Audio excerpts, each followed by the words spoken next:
Hello, everyone. I'm Barbara Ham-Lee. These are stressful times for a lot of us. Politically, things are in upheaval with the new Trump administration. People are worried about losing their health care. Immigrants are concerned about deportation.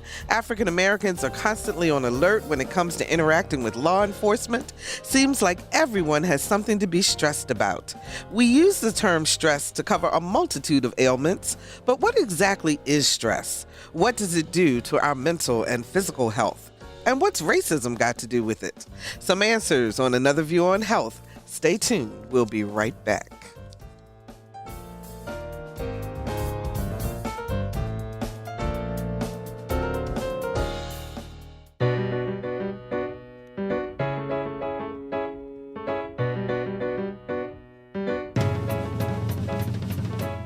Discussing today's topics from an African American perspective, this is Another View. Hello, everyone, and welcome to Another View. I'm Barbara Ham-Lee, and today is our Another View on Health show. And so in that vein, let me remind you that if you haven't had a chance to sign up for insurance through the Affordable Care Act, the health market insurance place, you only have a little while left in order to register for 2017. So if you'd like more information, dial 757-287-0277, 757-287-0277, and folks will help you get signed up. So imagine being under chronic stress simply because of your socioeconomic status and the color of your skin. According to the National Institutes of Health, African Americans and Latinos suffer disproportionately from hypertension and diabetes because of stress related to discrimination. They have adverse birth outcomes and participate in unhealthy behaviors like cigarette smoking, alcohol and substance abuse, improper nutrition, and also suffer from mental health disorders, all because of experienced or perceived racism. We have a stellar panel of guests with us today who will help us to understand stress and give us healthy ways to cope. Please welcome Rosalind Stanley, a counselor and mental health advocate and author of Stress Indication Test, a tool to help Christians reduce stress. Hello, Rosalind. How are you? Hello, Barbara. Thank you for having me. Thank you so much for being here. We appreciate it. Susan Ottey, a certified athletic trainer and strength and conditioning specialist. Hi, Susan. How are you? Good. How are you? Good. I'm great. Thank you so much for being here today. And joining us by phone is Dr. Nicole Shockley, a public health expert and author of Blackness, The Life and Times of an Unpopular People. Hello, Dr. Shockley. How are you? Hi, Barbara. Thanks for having me. So great. Thank you so much for joining us. And I want to let you all know that normally my co-host, Dr. Keith Newby, cardiologist, is with us, but he had surgery today. We told Keith it was much more important for him to take care of his patient and that we would see him next month. So, Keith, we miss you, but we certainly understand. So, stress. Exactly, Rosalind, let me start with you. What is stress when you hear that word? Because we banter it about, but what is it? Well, stress affects us physiologically and psychologically. As a mental health practitioner, of course, I look at stress from the mental health perspective, but I'm going to read to you what the American Psychological Association says. Stress is the physiological demand placed on the body when one must adapt, cope, or adjust. Intense or prolonged stress can be overwhelming on the body. And there are two forms of stress, acute stress and chronic stress. What we're talking about today is chronic stress that African Americans experience because of, as you said, perceived or experienced racism. Mm-hmm. And Dr. Shockley, what happens to the body when you are stressed? Aren't there some physiological things that happen? Absolutely. There's a lot of physiological things that happen. Some of the things that happen with the body, first of all, is in the brain. Because of hormones that are released, especially stress is very difficult for children. And unfortunately, African-American children experience more stress just because they're Black.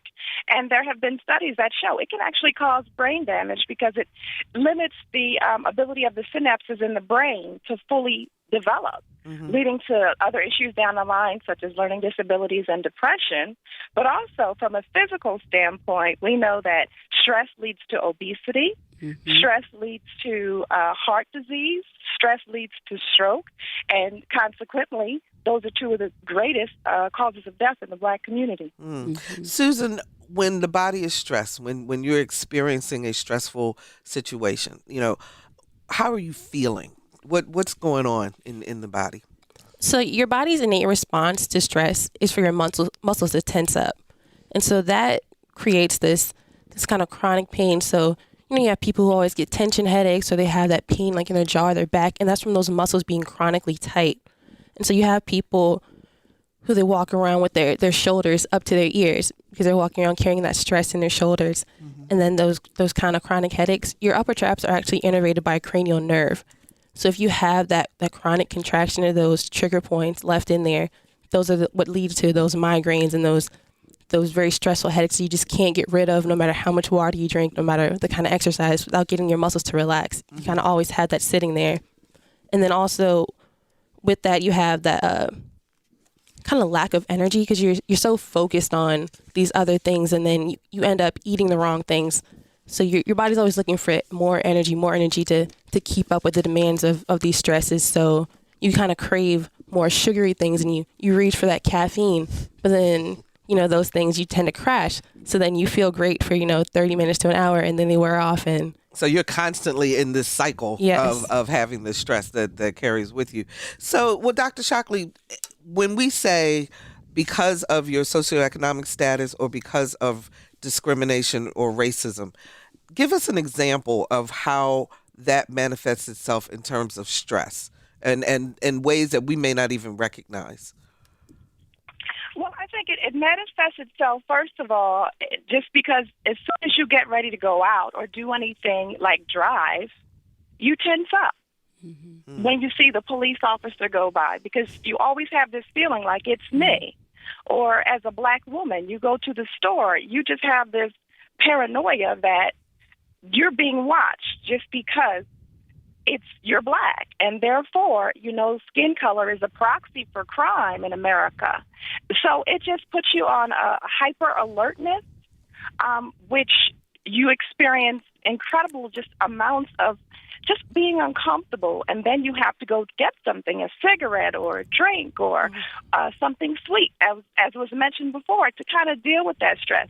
And unfortunately, we don't have the tools to know how to deal with it properly, so we tend to deal with it in an improper way. Okay, and we're going to talk about those tools in just a minute. But Rosalind, what would be your response to people who say, that's just an excuse? Come on, everybody has things they have to deal with in life, and we're piling on because we are people of color, and so therefore these really aren't stressors. What would you say to that? That is really, I would say, unrealistic. The truth is, we've grown up, Blacks in America have had this stress for all the time that we've been in America. Just being Black and not being accepted by the majority culture, being treated as if we're not people, has caused that stress. And it's kind of a generational issue that has affected us to this day. Now, as Dr. and Susan have just mentioned, we tend to go to the unhealthy coping mechanisms, and that's what we need to change. How do we respond? We need to begin to get some healthy coping so that we can cut off all of this effect on our bodies and that lead to disease and death. But to say that that's just an excuse is that person, they're not willing to really deal with reality. So, Dr. Shockley, tell us some of the specific diseases that come out of too much stress. What is the Black community facing in terms of that? Well, like I said, heart disease, stroke, I would say diabetes, I would say obesity, and now I would kind of even link it to renal disease. And those are some major issues that we're dealing with. But when you think of all of those combined, it's a combination of the stress and the way in which we chose to deal with the stress.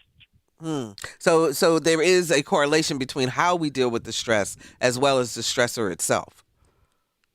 Absolutely, because when you think about it, when I say heart disease or when I say diabetes, some of that is linked to the fact that we have unhealthy eating habits. Well, we also know that diabetes and hypertension are also linked to renal disease. Mm-hmm. And so we keep going to things, as well as smoking. So when we keep going to things to alleviate the stress, we just create more problems. Yeah. Go ahead, Rosalind. Yeah, and research shows that perceived discrimination has been shown to contribute to mental disorders. And that's an area that in the African American family community, we're not really willing to address. But mental disorders like depression, like bipolar disorder, like schizoaffective disorder, schizophrenia, that's a whole different conversation. But perceived discrimination can lead to these mental disorders that many unfortunately, African Americans are experiencing undiagnosed, untreated. So what about our children? How does stress affect them in terms of being in the classroom? Anybody want to take that one? Susan, you want to start? Yeah, so kind of going back to that whole reaching for these foods and these different things. So when you're constantly stressed, you're always running around, you don't have that time. So then you're going and grabbing fast food for dinner. You're going and grabbing what's convenient. And so you're feeding your kids these unhealthy meals. And so they're going through the same things you are physically. They're having these sugar crashes in class. And then, so they're eating Pop-Tarts for lunch. And then, so they have that sugar high and then they crash. And the teacher's like, well, this person, they're putting their head down in class. They're going to sleep. They're not doing their work. That link there, they're a disruptive kid. Well, they have, they're angry. They have anxiety, this depression that their families aren't talking about. Because once they're labeled as not being a good student or whatever, then that adds yet another stressor, right? Right. And so that's one big thing. So emotional distress, it leads to anger, irritability, anxiety, depression. And so when you have these things, you react to situations differently. Exactly. And so something comes up and you may not react the way that you normally would in that moment just because you have that extra stress. And so that first time that you say something curt or out of ordinary, you're automatically angry black woman, angry black kid. Yeah. And once you've gotten to that point, it's so hard to turn away from that. And it could be one situation out of 1,000. You could be the most positive person, say good morning to everyone, but that one time you mess up, that's what people remember. And that's how they label you from there. Rosalind, go ahead. And I'm coming to you, Dr. Shockley. And as far as children are concerned, children don't know how to process. They don't even understand that they're under stress. So a child, like Susan said, a child is going to maybe act out. Maybe a child will put their head on the desk and not be able to focus in class. Well, we know that the majority of teachers are not African American and not intentionally may say some things or do some things regarding that African American child that they wouldn't do or say about a white child. Mm-hmm. And this child then, like you said, becomes labeled instead of helped. Mm-hmm. So they internalize what they're feeling, that they're perceiving that they're getting from others, that they're not quite measuring up because they are dealing with the stresses around them. Dr. Shockley, in terms of... I'm looking at it... Go ahead. Oh, okay. No, go ahead. Well, I agree with everything you guys have said, but I'm looking at it even from an in utero perspective. Mm-hmm. The stress that the mother experiences is transferred to that fetus. Mm-hmm. And like I said, the fetus is in a developmental stage. So we're already impacting that child before it's even come into the world. That child is experiencing what racism is like and doesn't even realize it because the mom's stress is impacting that child. And so then, once the child is born and they've already had all this stress and it's already affected their development, then oftentimes in the household there's stress because, again, being black still affects you when you're home because you have certain limitations because you're black. We have a lot of issues with access because we're black. So we may not have all the financial needs and all the financial resources, which create stress, which the child perceives. Mm-hmm. Children are very intelligent. They know that the stress is there, and then they begin to take on mom's stress. They take on dad's stress. And then by the time they get to the classroom, that's even more stress compiled. And this is just a child. This is even before they get to adulthood. So we're talking all the mental issues probably developed before they even got into the real world, before they became an adult. So can you be a little more specific about some of the ways in which fetus or infants are what happens to them as a result of dealing with the mother's stress? In other words, are they born smaller? Are they what are some of the things that happen? That could be a potential. They could be born smaller. They could be born earlier, and sometimes they come out seemingly perfectly fine. We generally don't find out about developmental issues until later. Sometimes they're a teenager when you find out. Because it could be in the brain. Okay. Because it's in the brain and you can't see it. Right.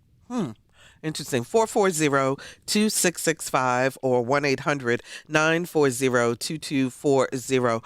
Do you face stress? And if you do, how do you cope with it? 440-2665 or 1-800-940-2240. We would love to hear from you. So give us a call. So we talk about all these ways in which society kind of puts these boundaries around minority communities and causes distress.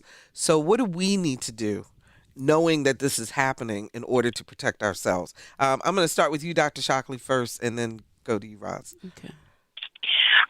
I have a little different take on this. Okay. Simply because we have a lot of people who, in the Black community, actually are in denial. That was my comment. That was my comment, Dr. Shockley. Expound on that. Expound on that. And so their perception is what you put into the world is how you're going to be received. And if you act a certain way and you get a certain education, none of these things impact you. So I would have to say step one, like with any problem, is acknowledging that the problem exists. Case in point, someone tried to say, well, racism is kind of in your mind. It's how you dress. It's how you talk. It's all these things. You're not going to be treated that way if you do these things the right way. Well, we all know about the story about Oprah Winfrey when she went shopping and the lady suggested that the purse was a little too expensive for her. I wonder why she said that. This is a billionaire. It was because of her skin. So step one for me is definitely acknowledge that racism is real. And then once you acknowledge that racism is real, you have to begin to self-love, because that is a huge issue that is missing in the Black environment. And it's not necessarily our fault. We've been taught to assimilate and to run from our Blackness, but you can't run from it. So we have to learn to sit, accept our Blackness, and love our Blackness. And then that can begin the healing and how we treat ourselves. Because if I don't like me, I'm not going to treat me very well. Rosalind. Yeah, some of what Dr. Shockley said, if you do certain things, act certain ways, dress certain ways, things will be different. If you go to school, those things are true. Reality, if you do some things better, things do get better. But that's not always true. Because if you're Black, no matter where you go, even if you are going to school, most of my life going through school, I've been the only Black or one of the only Blacks, right now, I'm in school, one of the only Blacks. So, that always kind of does something to you, and because you have an extra thought in class. My producer, Lisa Godley, talks a lot about the conversation, particularly that we were talking about Black women at the time, but that Black women have, or Black people have, about how to process something that happens to them. That there's a constant conversation going on in your head. Right. This person made this statement. Did they mean it in a racist way? Exactly. What does this mean? How am I supposed to react to this? And you constantly have this conversation going. So you are constantly on edge. And we adapt so well. We've learned how to adapt to the to the culture. What do we do to adapt? How do we adapt? Well, we talk differently sometimes. We dress differently sometimes. I mean, we have to change our lingo depending on where we are. So those things in itself produce stress, because we're always trying to figure out because depending on what group we are in determines how we will respond and how we will act. Exactly. Can I add to that? Just absolutely. From personal experience. So I'm a biracial woman, but in undergraduate I was very much labeled as an angry Black woman. And it's something that I just never expected. I'm from Norfolk. I went to Granby High School, and I never really ever felt singled out in any kind of way. You know, my Black friends were like, oh, you're a white girl. My white friends, oh, you're the Black girl. That kind of thing never bothered me. But Boston University, great school, you know, I went there because of their athletic training program. And I graduated with a 4.2 GPA, and I felt, you know, great going into it. Thank you. But when I got there, I was automatically put into this category that I had never been in before. No one ever told me I was angry. No one, you know, I was a great student growing up, and I'd only heard positive things. But when I was there was just this stigma, and I was the only African-American girl, not only like in my grade level, but across the program. There was one who was a senior and she graduated, and then it was just me.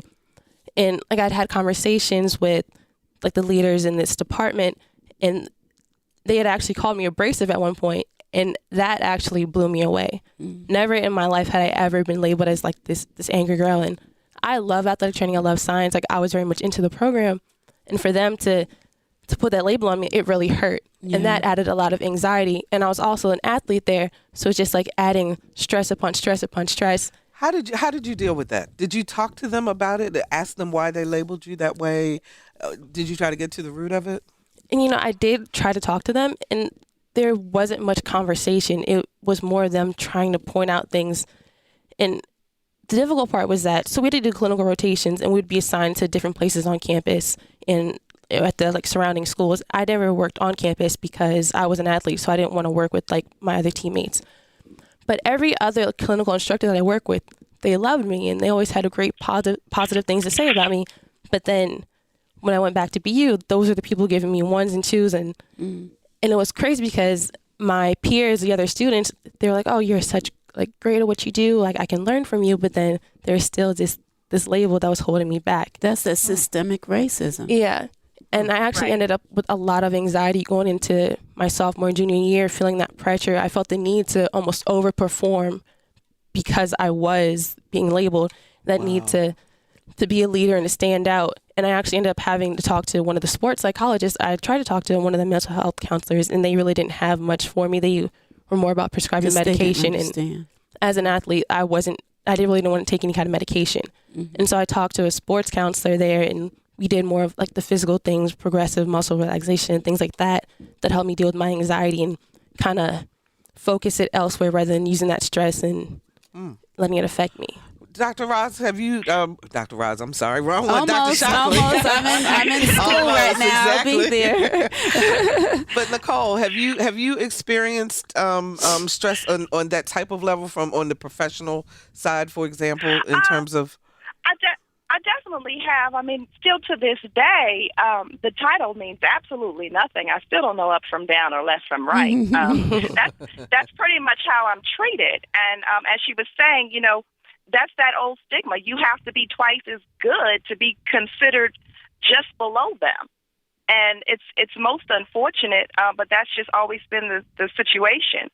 And, you know, back to the stress conversation, there's this new study that they're doing now with regards to epigenetics, which basically is saying how this stuff is passed down genetically. Exactly. So when you look at our history 400 years ago, our genetic code, our DNA has been manipulated and has been impacted by stress. So we don't even really fully understand how the stress of relatives we've never met are showing up in our lives. So, yes. So are we in this evolution? Are we handling it better or worse? I think we just have new ways of handling it because, again, there's always new ways. There's always new drugs. There's always something new coming out, new modalities that we're using to handle it. I don't know if it's better, but I'll say that we're definitely handling it in a different way.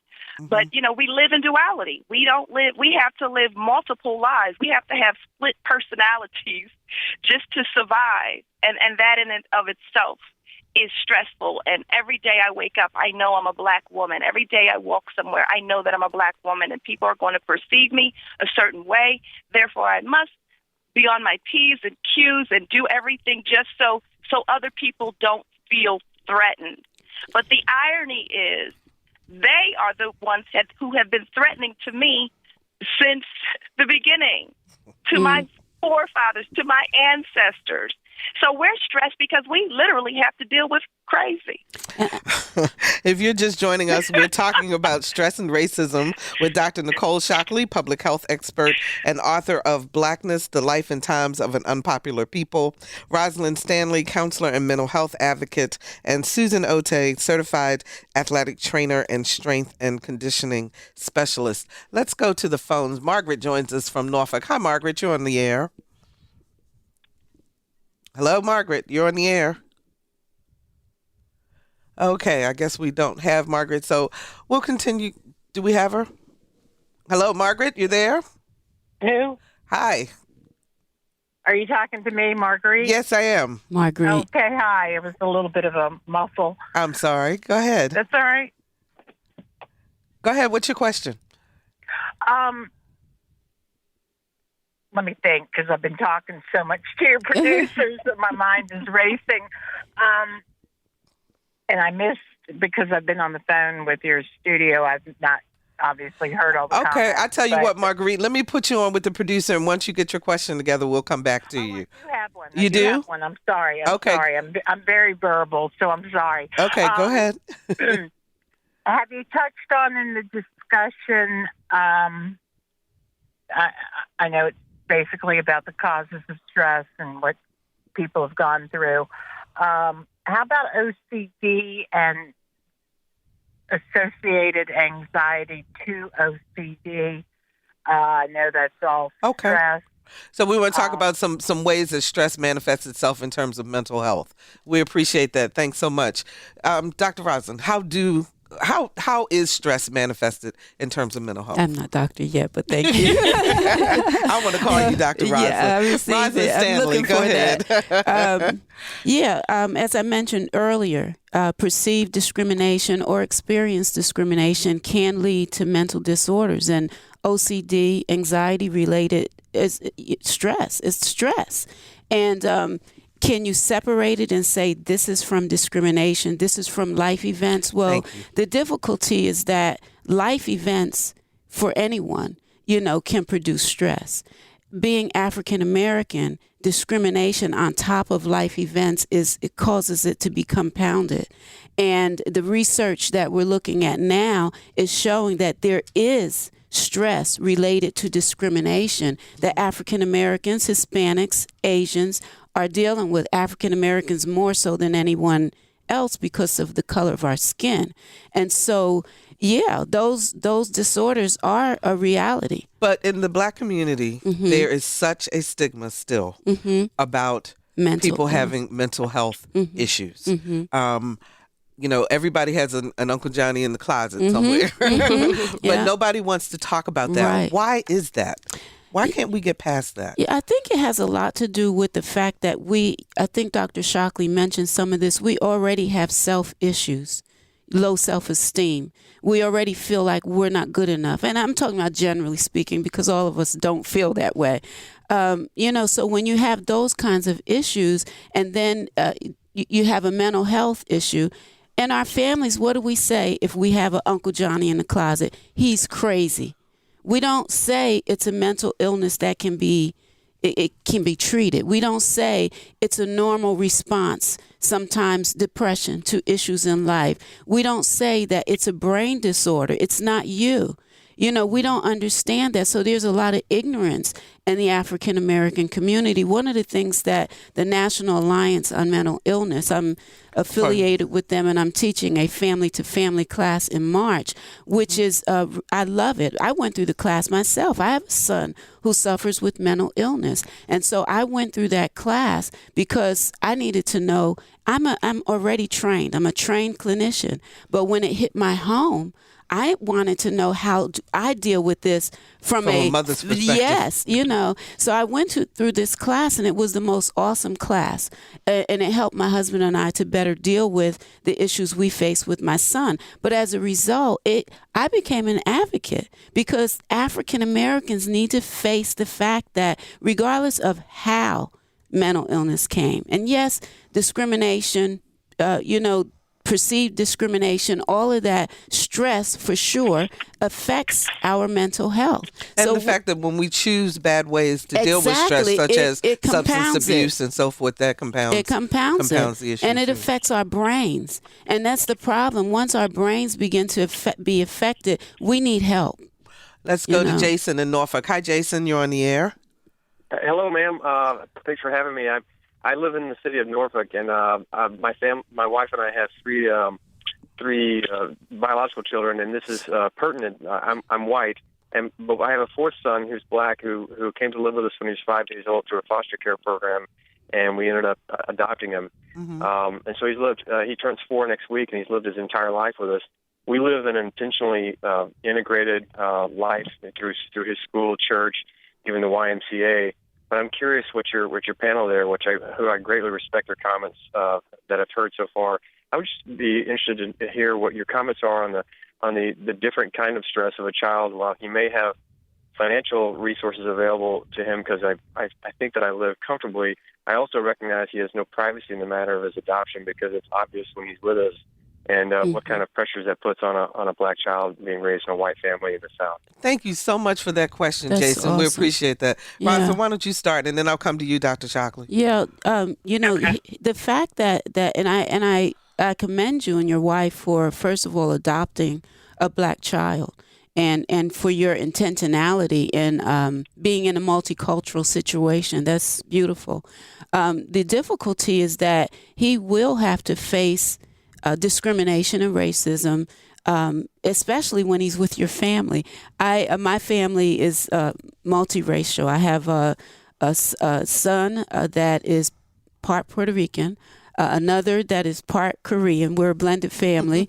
My grandchildren are part Dominican. And so we've had to see, the effect that racism sometimes has. It may not be major things, but just things that people say. So as a child, it's important to begin to help him understand that he is okay. And to talk him up, and encourage him in who he is as a black person.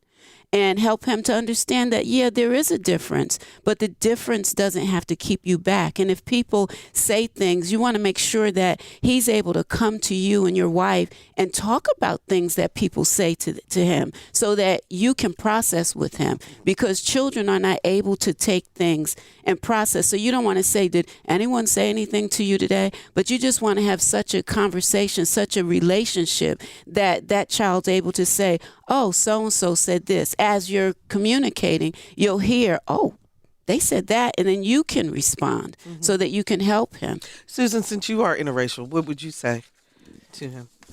So it's definitely hard, no matter what. There are going to be people who look at you and kind of point out the fact that he's different from his family. And, my mom is white, so a lot of times people are like, is that your mom kind of thing? Mm-hmm. And it affects you to a point, but I think kind of just reiterating that, you're my son and I love you, and making sure that he has that support and kind of bracing him for that. So letting him know ahead of time, having that conversation. Mm-hmm. There's only so much you can do, but being prepared is the best way to handle that. Mm-hmm. Okay. Dr. Shockley? And I would just agree with what everyone has said. I think you need to acknowledge with him that racism is real, because, again, there's a lot of people in the white community, because it doesn't affect them, they don't believe it to be a real thing. So just being real with him, I say, is important. Also, there's a great deal of implicit bias that is going to happen, whether you realize it or not, within your circle of friends, within your family. And it's going to be very important, as the other members of the panel have said, is to really have an extra special relationship with that child, such that that child isn't uncomfortable saying, well, uncle, this person, seems to treat me a little bit different. Children are going to tease this child, guaranteed. Why? Because this child doesn't look like the parents. And then this child is also dealing with the issue of being in a foster care system, not being with biological family members, and then to live in a household with children who do have their biological parents with them. That is also going to be just an interpersonal, trauma for the child. And there's nothing you can really do to fix that other than really show that child love, really go the extra effort to make sure that child doesn't feel different, because every day that child wakes up in a white household, that child's going to say, I'm black, in a white household. Jason, and that is traumatic. Jason, can I ask you, how your son is 5 years old, is that correct? He turns 4 next week. Turns 4 next week. Okay, so he's a little young, but I'm curious. We are going to be doing a town hall coming up in a couple of weeks about the talk, which is the conversation that minority families have with their kids about how to interact with police. Have you thought about whether or not you feel it's going to be necessary to have that kind of conversation with him as opposed to your other children? It's interesting you said that. On Halloween evening, we're not big trick-or-treaters in our family, but because my older kids are teenagers. But my wife went out a few houses down with my son, and there were some black families along our street. We live just off of Granby, and a cop turned the corner. I'm having a hard time telling this story, but there are mothers that were yelling at their children to get their hands out of their pockets simply because a cop had come around the corner, and that's something I never thought about, having a black child, that their interaction with police may be fraught with danger just because they're black. Mm-hmm. Mm-hmm. So you see this from a very different perspective. We so appreciate you calling. Yes. Thanks so much for sharing that. That's really special. Really. You bet. Thank you. I appreciate for the efforts you take in this. And I'll tell you, if I can make one more remark, I received a book from a very close friend of mine who's African American. It's a child's book. And it also woke me up to the fact that these books exist to remind a black child that he's a beautiful child. Those are not books that I've ever had to read to my own white biological children. Mm-hmm. Mm-hmm. And so there's almost even in the beauty of that book, there's some sadness that a book like that would have to be written. Yeah. Thank you. And if I may say one Go more ahead. thing, Yes. make sure you put that child in counseling. The child needs counseling now. Okay. You think so, huh? Because Go ahead. Because Why? That will help to prepare that child for all that is to come. You don't wait for a problem. This way, it could be a preemptive strike.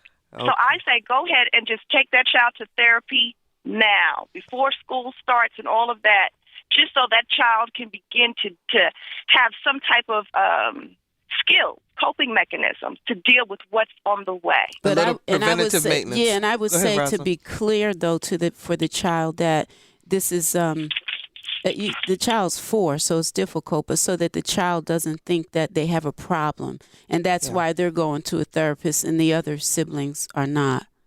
So it sounds like there's a lot of love in that family. Yeah. Though. So Yeah. Okay, let's go on. Mark joins us from Norfolk. Hi, Mark. You're on the air. Good afternoon. Yeah, I just wanted to add to the conversation and say that I agree with the majority of everything that's been said. And one thing I just want to add to that is assimilation. At some point, I think because we were kind of stripped of our history, is that the Western ways are not our ways.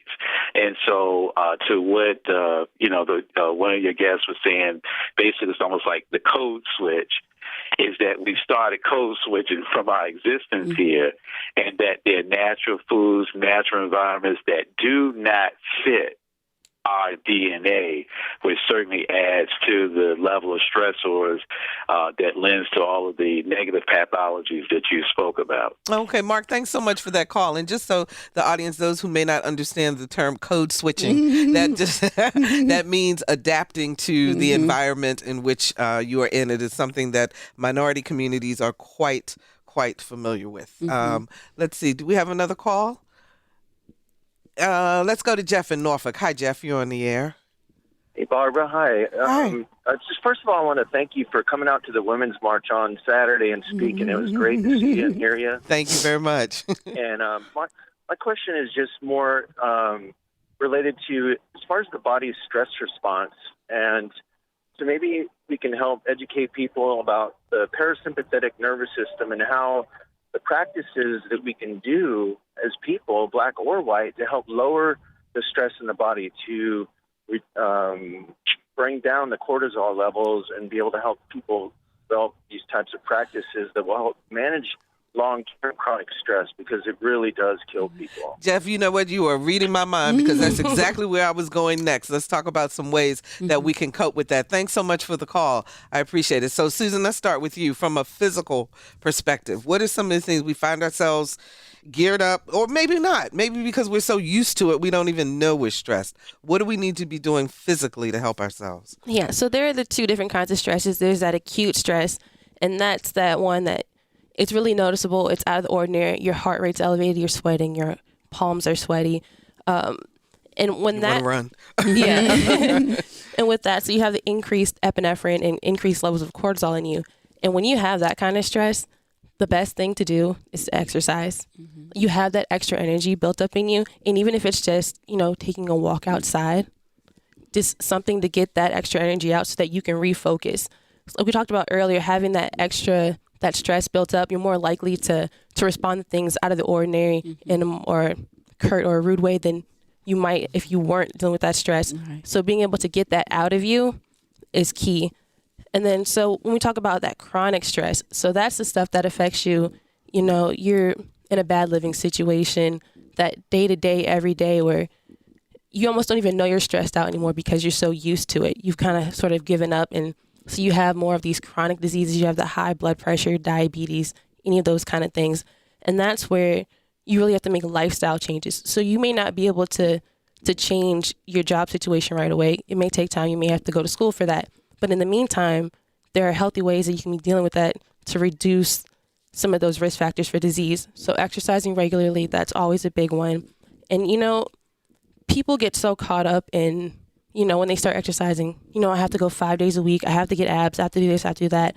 But, exercise, it's not going to the gym for an hour every day. It's not, you don't have to lift weights. You don't have to do CrossFit. But even if you walk to work, you bike to work, if you take the stairs, and some of those relaxation techniques. So if you have a very stressful job and, you have a 30-minute lunch break, use half of that lunch break and do yoga, do Tai Chi, do some relaxation techniques, some deep breathing. Belly breathing is one of the best things you can do. So over time, Can you tell us how to belly breathe? I'm getting there. So if you watch the people around you, a lot of them breathe and you'll notice that their chest rises first. And that is actually the wrong way to breathe. And so over time, as we develop stresses and your body kind of learns ways to help you to take in more air. And so you use these accessory muscles, your pec minor and some of your chest muscles. And so you'll notice that you start breathing from your chest even while you're at rest. And your diaphragm is actually, its only purpose is for breathing. So when you're breathing into your stomach, you actually take in more air. You activate the correct muscles, the correct core muscles. Your posture is better. And so just taking that time to sit there, pull your shoulders back and focus on breathing deep into your belly. 1, it's relaxing. 2, you're activating the right muscles. And 3, you're correcting your posture. And I'm doing it right now. And do you feel the difference? Yeah, you do feel the difference. You really do. Opening up your chest, so you have more of that space to breathe deep. You get more of that oxygen in, and you take yourself down. So if you're in the middle of like a meeting or something very stressful, your boss just makes some crazy policy, and you want to go into his office and you want to scream at him. Take that time. Don't go in there. Take a minute, sit there, breathe into your belly 10 times. And then from there, one of my favorite ways to kind of get rid of the tension in you is a progressive muscle relaxation. And so sometimes you don't even know how stressed you really are. And so what this is, you go through all of the major muscle groups of your body. So I'll just use your hands, for example. So you sit there and you focus on squeezing your hand as hard as you can for 5 seconds. And so you breathe when you do that, and then let go. And you want to relax all of your muscles so that your hand just goes limp. And you feel that difference between tension and the relaxation. And so you go into another muscle, say your shoulders. So then you squeeze through your shoulders as hard as you can and you relax. And you feel that difference. And you go through all the major muscle groups of your body. I wonder how many people are driving around listening to this right now and doing this. And it's something simple, but the first time you do it, you want to devote 10 to 15 minutes because it takes a long time to go through all of it. And you want to try this at a time when you're not stressed so that you remember how to do it when you are stressed out. We only have about 3 minutes left in this whole thing. I cannot believe how fast this has gone by. I want to get from you, Rosalind, give us a mental health tip that we can do to release stress. consider our thoughts. We need to pay attention to what we're thinking. Most of the time, we don't even pay attention to what we're thinking. Thoughts go through our brain so quickly. So if we can pay attention to what we're thinking and change our negative thinking to positive thinking, our fearful thoughts to more encouraging thoughts, if we can pay attention to what we're thinking, that's going to affect our brain. It's going to affect our bodies. And also our conversation. What conversation are we having? How much negative news are we listening to? So we have to pay attention to those things because those directly impact us stressfully. And Dr. Shockley, one quick tip for us to release stress. The best thing I can think of is to tap into your creative energies. Do something you enjoy, drawing pictures. It doesn't have to be a masterpiece, but writing music or listening to music, writing poems, writing short stories. Those things help to relieve stress. So I say tap into those creative energies. And if we feel like we need additional help, should we go get it, Rosalind? Yes, it's so important to call a mental health person. It could be your pastor, could be a pastoral counselor, a licensed professional counselor, but call someone. Have a conversation with someone to get the help. So thank you so much, Dr. Nicole Shockley, public health expert and author of Blackness, The Life and Times of an Unpopular People. Thanks so much for joining us. And Rosalind, thank you. Rosalind Stanley, counselor and mental health advocate. Thank you so much for joining us. Thank you for being here. Susan Ottey, certified athletic trainer and strength and conditioning specialist. Thank you so much. And we will be right back.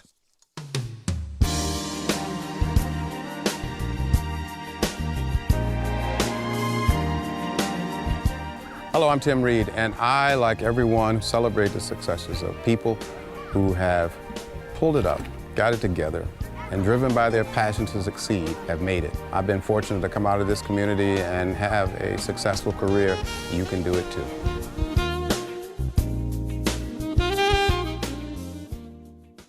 And we loved hearing those positive words from Tim Reed. As Rosalind told us, we need to listen to some positive things in our minds. So can music bring communities together? A former member of the Grammy Award-winning a cappella group Sweet Honey in the Rock is convinced that music has the power to generate significant change.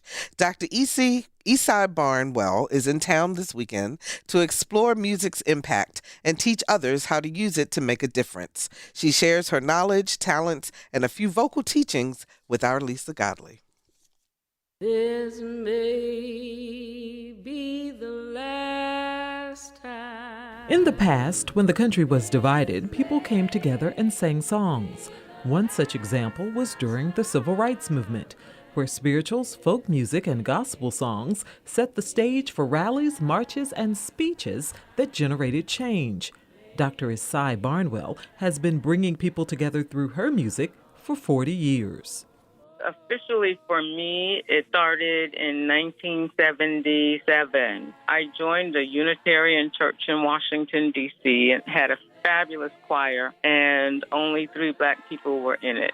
As I got to know people in the church, I started asking how come more Black folk weren't singing in the choir. And it was probably because most didn't read music. So I thought, well, we can have a choir where people don't read music.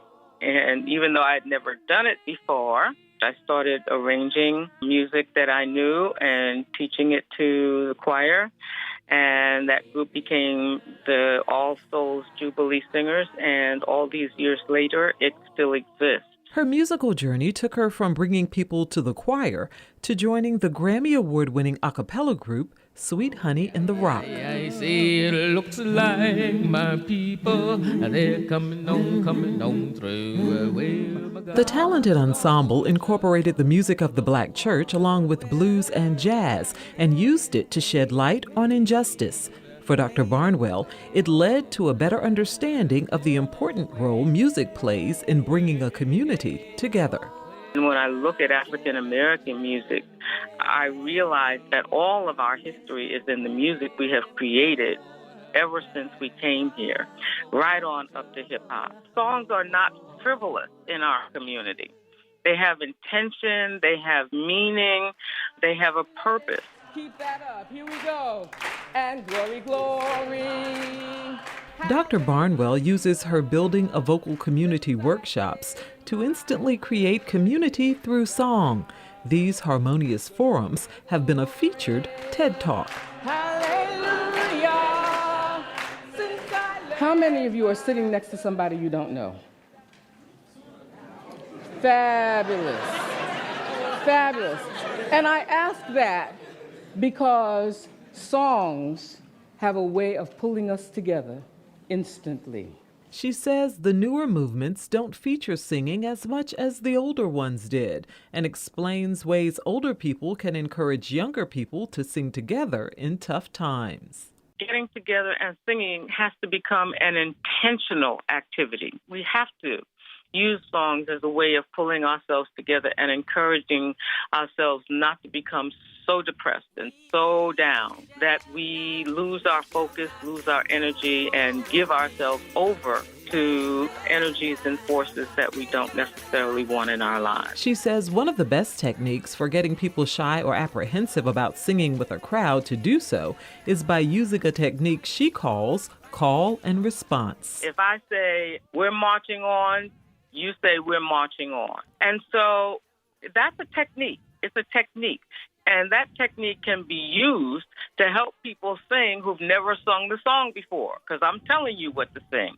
You sing it back to me, and before you know it, everybody is singing. It's a technique she continues to utilize as she teaches participants about the evolution of African American music, giving those in attendance an enjoyable way to not only learn a little history, but to spark important and much needed conversations.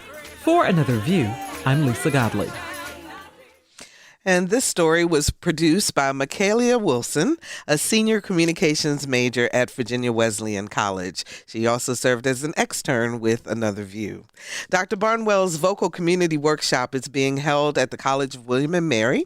For information about registration and times, be sure to visit our website, anotherviewradio.org. And I'd like to invite you to attend the next Race Let's Talk About It Town Hall. You know, we've held 5 of them so far. This is our 6th one. It's on Tuesday, February the 21st at 6:30 at the Fort Monroe Theater in Hampton. The topic is The Talk, the conversation in African American and Latino families on how to interact with police.